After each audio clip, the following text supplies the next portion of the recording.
Hey, a good W here at home at Brigham Athletic Complex here with head coach Derek Boddicker and sophomore Josh Cochran. Josh, until Caleb kind of snaked a goal on you at the end, you would have been tied for the team leading points for the night. But it's kind of nice to get a couple goals in bunches tonight. I've been one or none for a majority of the season because you guys have been able to shut other teams down on defense with a 3-1 win in conference against Salve, Regina, the team that you tied last year.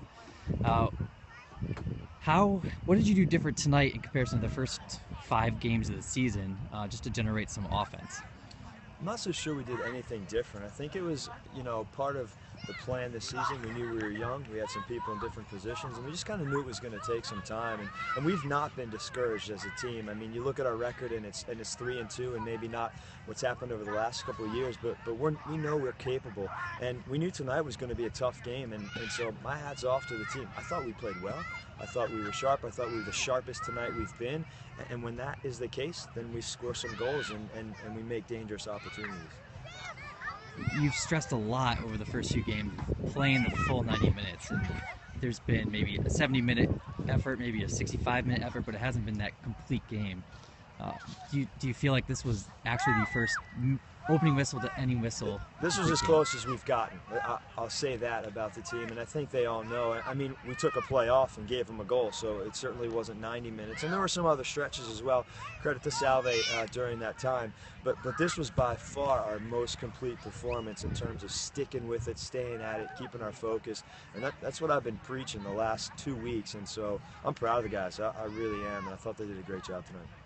Josh, you want to walk us through that play off of the corner where Caleb took the inbounds pass and you got it around midfield on the fake and just sent a low ball. I think it creamed off of one of the defenders. Yeah, at least one. Yeah, I mean, I was kind of sitting high and we played it low from the corner and Evan let it through. And I put it low and I honestly, off my foot, I didn't even think it was going to get through, and then somehow it did, and we get the lead, so yeah. You get to celebrate the win for a couple of days, but you have another tough test coming up on Tuesday, playing on the quad for the first time this year. Eastern Connecticut, I think, went from unranked to top 15 because of a good early stretch. You've had 2 really good games with them over the last 2 years, one in the NCAA tournament, one at their place last year in the regular season. What's the matchup with them like?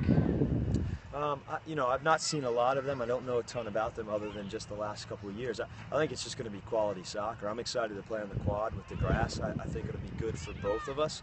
And, I think with this team, we've not gotten too high with any of our first 4 wins. We've not gotten too low with either of our first 2 losses. And so this season is about getting better. And we talk all the time. We've just got to peak at the right time. The month of November is the most important for us. And so Tuesday's midway through September. And so we expect to come out and compete and play. But at the same time, we expect to learn some things as well. And so we're just looking forward to it. All right. Thanks, guys. Congrats on the